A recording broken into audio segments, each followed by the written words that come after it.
Welcome to No Strings Attached Ministries. This video is wisdom, words of wisdom to a new vanner, or someone that lives in their van, lives in their car, even lives in an RV, even a tent, but people that travel. See, well, when we do this kind of stuff, we tend to have a problem figuring things out sometimes. So what I want to do is to go through a few things that might help you along and give you some words of wisdom and some pointers, advice, maybe to make your life a little bit easier. So let's get into this. Number one question I've always seemed to hear or been asked is, Jim, how do you pee? Or how do you poop? Well, the question is, to answer that question, number one, you always have to have a backup. I know people, you use the restroom out in the world as much as you possibly can, let's say. But in some cases, you're just not around, and yet you need to. If you're out in the woods, carry a shovel, a small trench shovel, they call it. You can go dig yourself a pit, use a potty, you make sure to carry out your paper, don't bury it as well, and then bury it after you get done. Plain and simple. But sometimes we're just not there. I do a lot of urban dwelling, so these are my advice. Number one, right before you go to bed, always find you a place to use the bathroom, and try to regulate yourself to where you relieve yourself in the number 2 position in the evening times. And if you can get yourself trying to do that, that's the best time. That way you'll never be awoken for that reason. Just in case you are in the van, trust me guys, never use your porta potty or even your flush toilet in your RV. It's just stupid, because then you have to deal with things people don't want to deal with, besides the smell. So my advice is, only in an emergency case, if you're sick or something like that and you're having troubles, yes, by all means use it, but then clean yourself up, get rid of it, get it out of your van as soon as you can. As for the pee, always carry a pee bottle. And guys, I know some of you probably don't have this issue, but some of us do.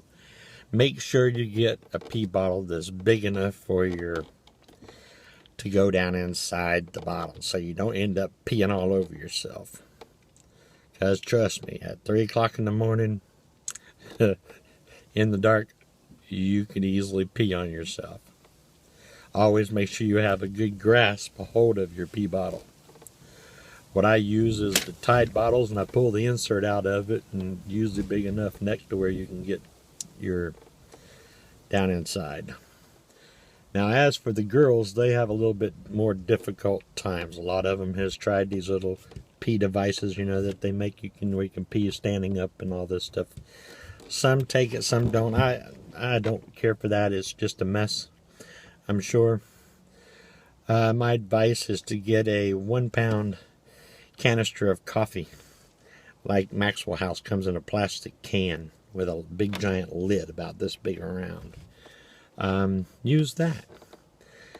But whatever you use, guys and girls, make sure you have a good grasp on your aim and your ability to hold on to the vessel that you're using. And always make sure, before you even wipe yourself, make sure you put the lids back on it and seal it tight.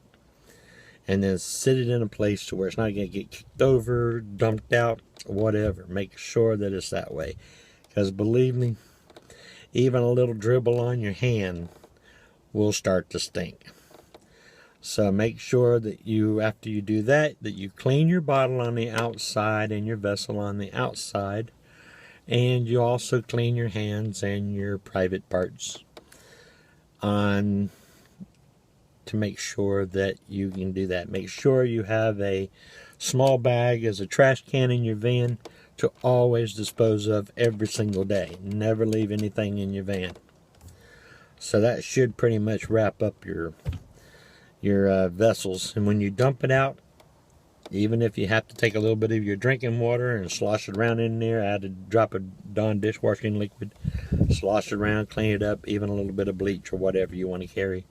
Sanitize it, clean it regularly, and keep it sanitary. Because trust me, you can get diseases and have troubles with infections by not cleaning up after yourself. It'll take a little bit more time on yourself to be able to do so. So take the time and the pride in yourself to do that.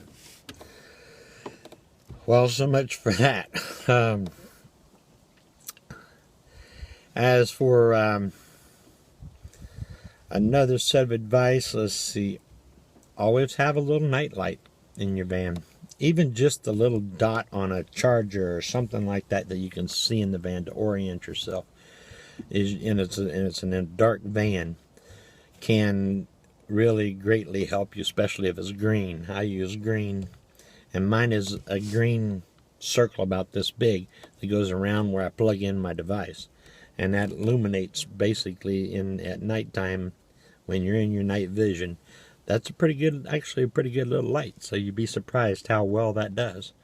If not, get a little night light, something that don't even take like 1 watt or something. You can even hook it into your charger right on your car. You don't even need a special battery for it. You keep it plugged in, especially at night. That's another good thing to do. Always have flashlights or other lighting available in your van at night to when you can do. And you can get all kinds of flip switch lights that are extremely bright, down to little puck lights that you push and open up. And I have these all over my van. It finger pointed any position in my van, I've got these little lights. I've also got LED lights I use for the regular LED Christmas lights. I got some that's colored for mood lighting, and I've got some that's just white, that I use for regular lighting. And it actually does an extremely good job in lighting your van. And it takes like 10 watts. I mean, it's nothing. You could trickle charge it. I mean, that's how much electricity it actually uses. Advice on building out the vans. Guys, don't waste your money on doing all these big elaborate build outs. There's no reason to blow all that money. My advice is to buy a van that you can feel comfortable in, that will give you good gas mileage, that will look at things that will benefit your life. By all means, buy anything and use anything and put anything in your van that will better your life, that will give you pleasure, that will give you easeability, to make your life more comfortable.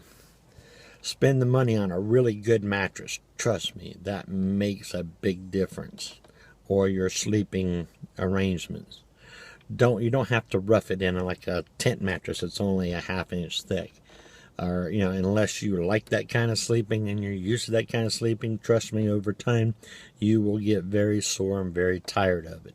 So spend the money wisely and buy that $300-400 mattress if you have to, then, especially if it's a memory foam or whatever your desires are.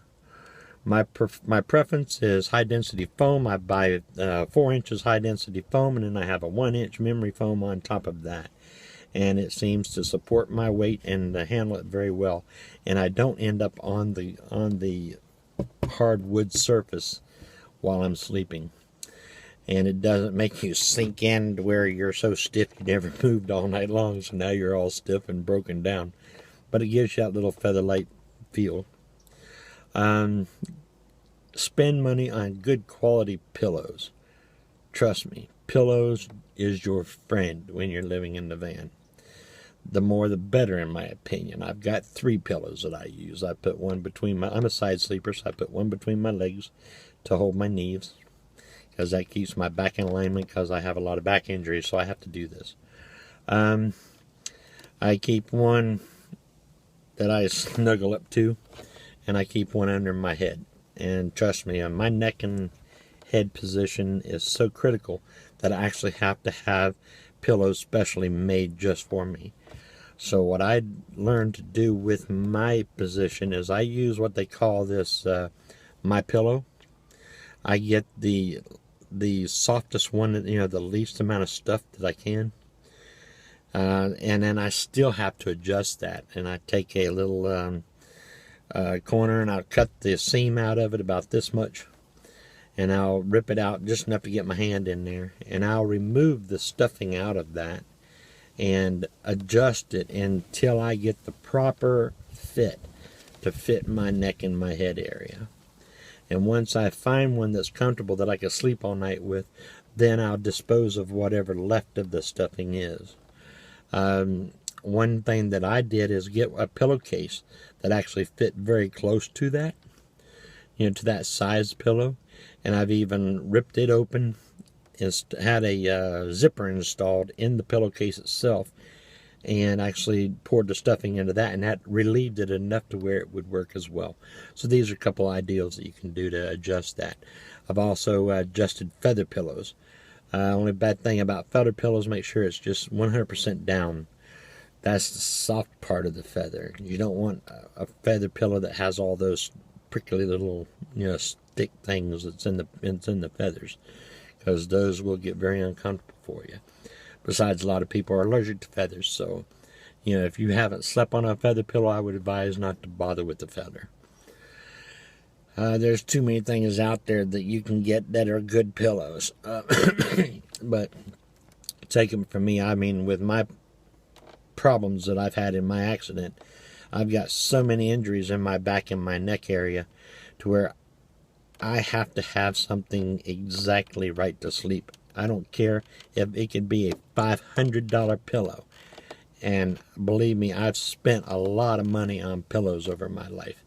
I've gone through hundreds of pillows until I find the one. And then a couple of years of using that one, it tends to wear out. And then it gets so bad to where it can't even wash it no more, and it's still bad. So then you have to throw it out. So make yourself very comfortable. Let's talk about sleep again, something else about sleep. When you park your van, either get the little levelers that mount on the sides of your van and in the middle of your van. It tells you if you're level or not. Or if you do it enough, you can get used to just by observance of a parking area or parking lot if it's level enough. If you get in there and you feel the blood rush up into your head, get up, turn your van around.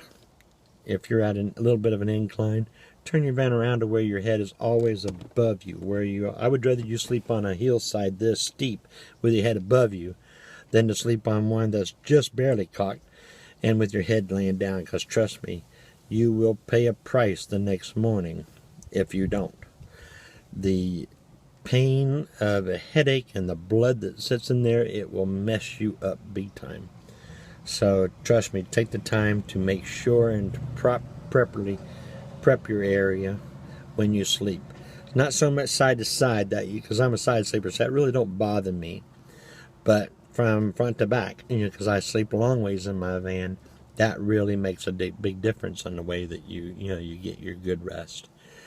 Get really good rest. If you need earphones or earplugs or something, muffs or something to deaden the sound, go for it. I don't use them. You could drive a train beside me and it wouldn't wake me once I'm asleep. And I'm one, once I lay my head down, 3 seconds later, I'm out.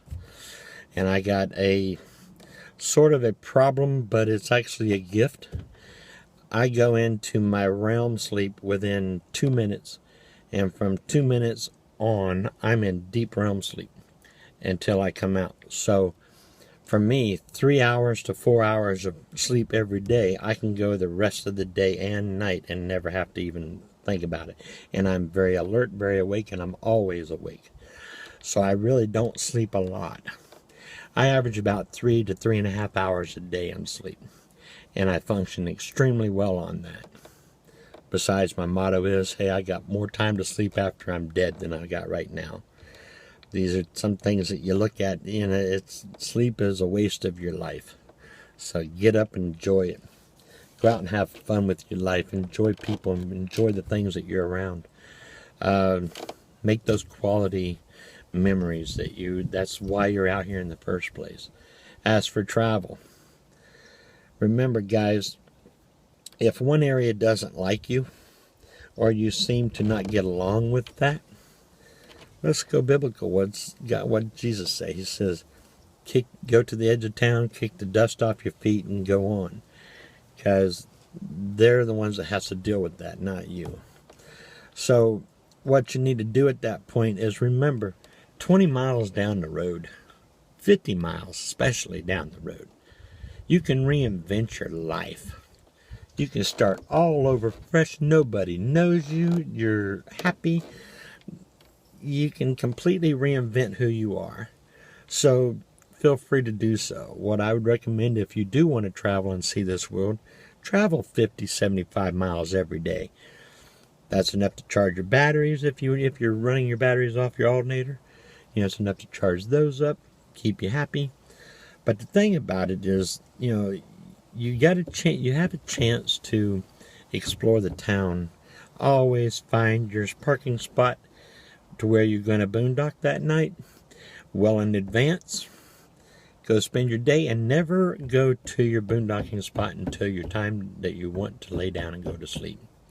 Period. And then pull up, go straight to bed, and then once you wake up, get up and leave that area. That way you can use that maybe again at some time. I never use the same parking spot or sleeping area more than once or twice at the most. So that's a good advice. But I travel everywhere all the time, and believe me, I've been doing this a long time, and I have never yet been pulled over, been stopped, harassed, asked to leave. I've never had any of that, ever. I don't consider myself stealth. I don't care about stealth. Stealth is not necessary. As long as you keep your van or your RV or whatever in good top quality shape, clean, presentable, looking nice, and you don't throw a bunch of trash all over the place, and you take care of yourself, you clean up after yourself, trust me, you can go anywhere and everywhere that you want to go. I don't care if it's in front of $1 million complex. Feel free to do so. I know it for a fact. I've done it. You can have $1 million real estate for free. So by all means, go and do that. And enjoy life. Always have a smile on your face and friendliness to everybody that you meet. Another thing is, quit thinking this world is that bad.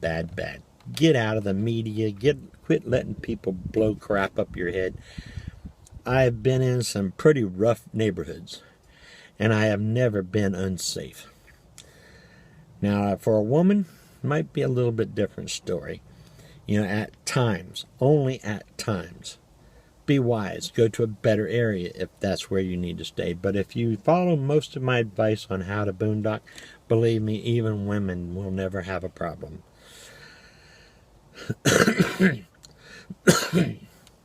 Now, let's see what else tips I can give you. Always make sure your vehicle is well maintained. Always check your oil. Change your oil regularly. Keep your air pressures on your tires properly. Keep your front end alignments. Do your maintenance on your vehicle. Remember, this is your house.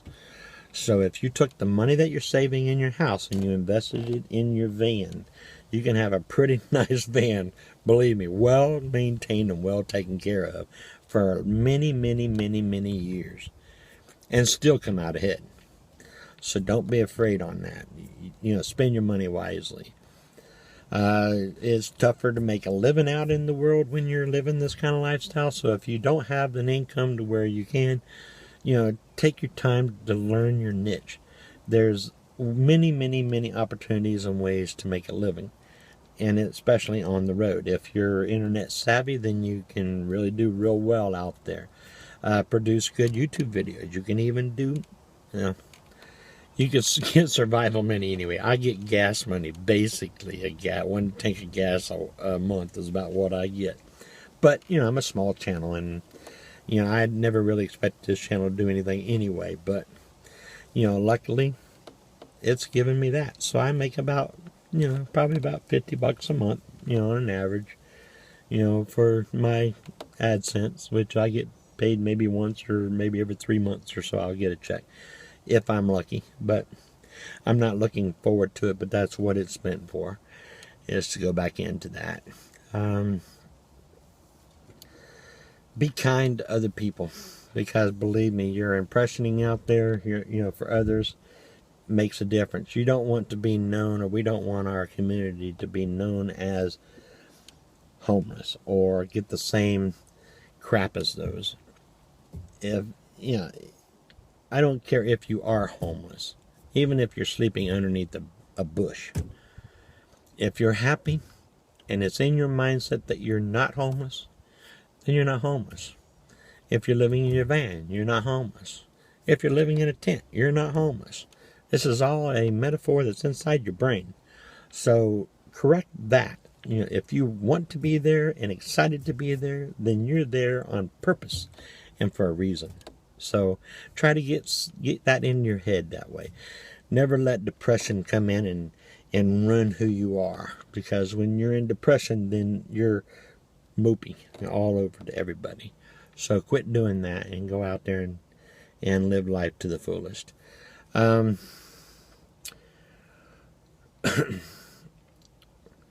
Besides buying what you need and really making sure that you have exactly what you need and want, you know, in your van, as long as you have room for it.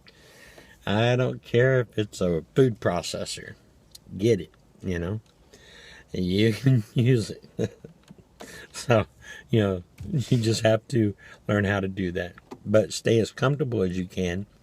And the biggest thing is, especially if you're sleeping at night and you're using heat, like a propane heater or something like that, remember they produce a lot of moisture.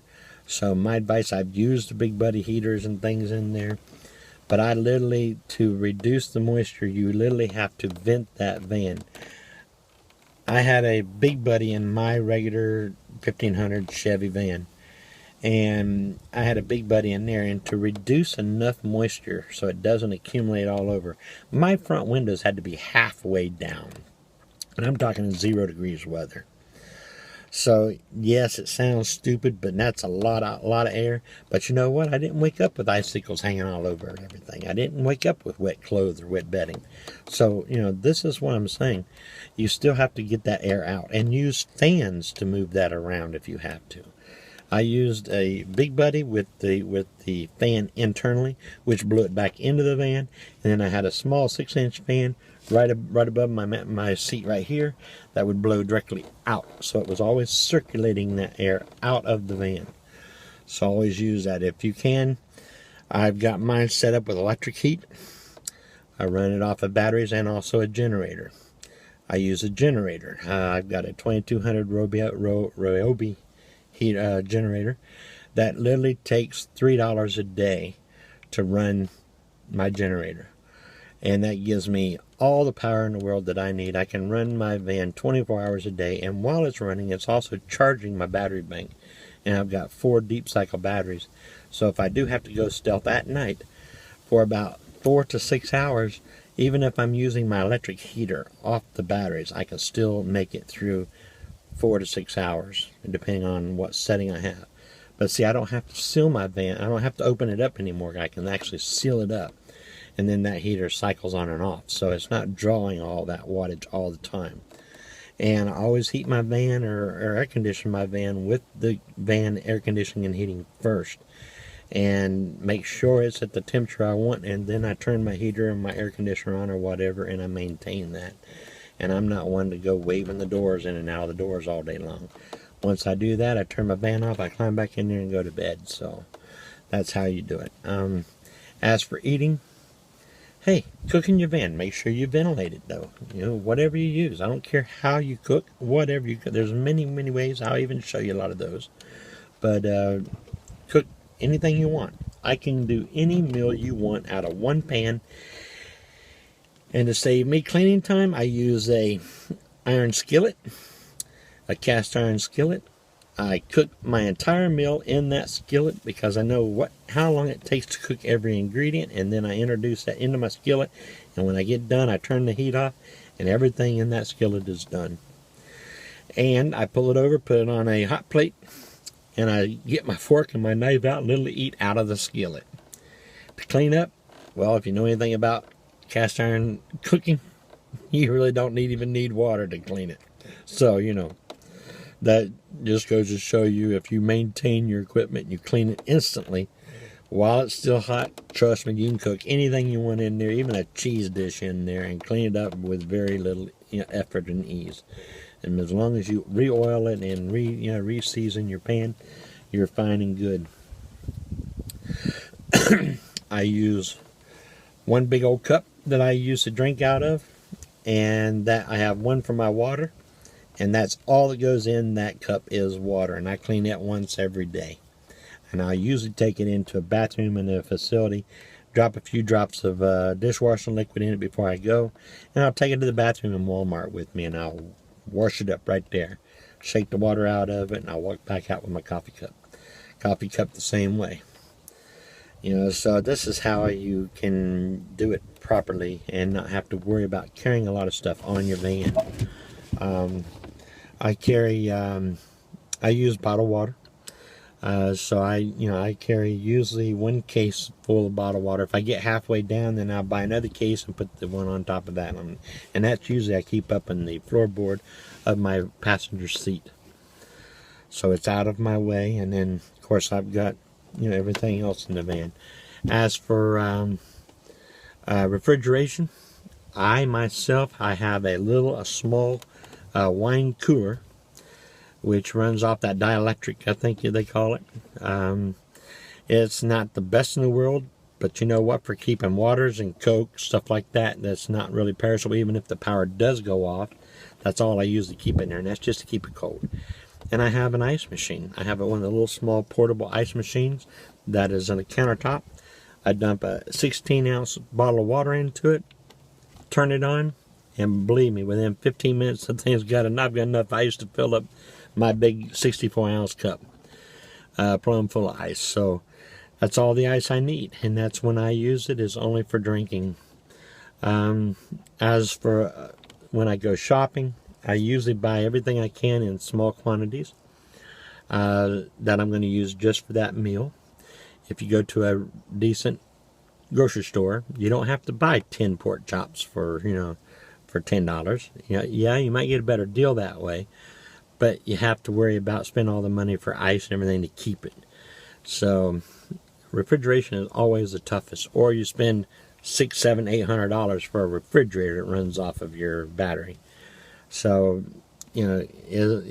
whatever is easiest for you is easiest for you. But I don't have anything to do during the day anyway. So the first thing I do is I actually go shopping every day. Usually I go shopping sometimes even twice a day for my lunch and also for my dinner. And I'll go usually within a half hour to an hour before I even go. If I'm going to buy something where I'm going out and staying outward and boondocking, like camp areas or something like that, then I'll buy enough for just that day or the next day. And at that point I can just throw it in my little cooler, and my little electric cooler, and hey, it stays overnight. I mean, eggs, whatever, you can leave sitting out. You don't have to refrigerate this stuff. As for condiments, a lot of people have trouble worrying about condiments. Guys, don't buy condiments. If you want ketchup or mustard or mayonnaise or hot sauces or whatever you want out there, salt and pepper or even sugar, you can get this at any restaurant. Any place you can buy food has condiments. I'm not saying going in there and robbing all their condiments and building up a supply. No, but when you do order stuff like this when you're out, grab a few extra. Maybe 4 or 5 extras. Take it and throw it into a Walmart bag. And believe me, before you know it, you got enough to do. You can cook a gourmet meal right out of that bag and have all the condiments you want. And if they start looking bad or you think they're getting old, throw them out and get new ones. It's just that easy. You don't have to spend all this money. You think about just a bottle of ketchup's what, $3? I mean, a jar of mayonnaise is what, $5 maybe? I don't know. I don't buy them, so I don't know. But I can use it anytime. You can get those mayo, mayonnaises at pretty much any sub shop. So you get those. And if you're one that likes the Miracle Whip, open up a small bag of sugar, sprinkle a little bit of sugar over top of it, mix it up, and guess what? Voila, you got Miracle Whip. So, or something very close to it. I don't use it. I like the mayo myself, so that's what I use. When you buy eggs, I can buy 6 eggs at a time. I don't have to buy a whole dozen. Why? But you can, because you can leave eggs out for 2 or 3 days and not go bad. If you're concerned about your eggs, drop them into a glass of water. If they float, toss them to the side. So that's the way you look at it.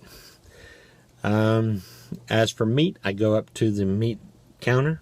I order my hamburger, or I order my steak, or my pork chop, or whatever it is, and I buy exactly what I'm going to eat that day.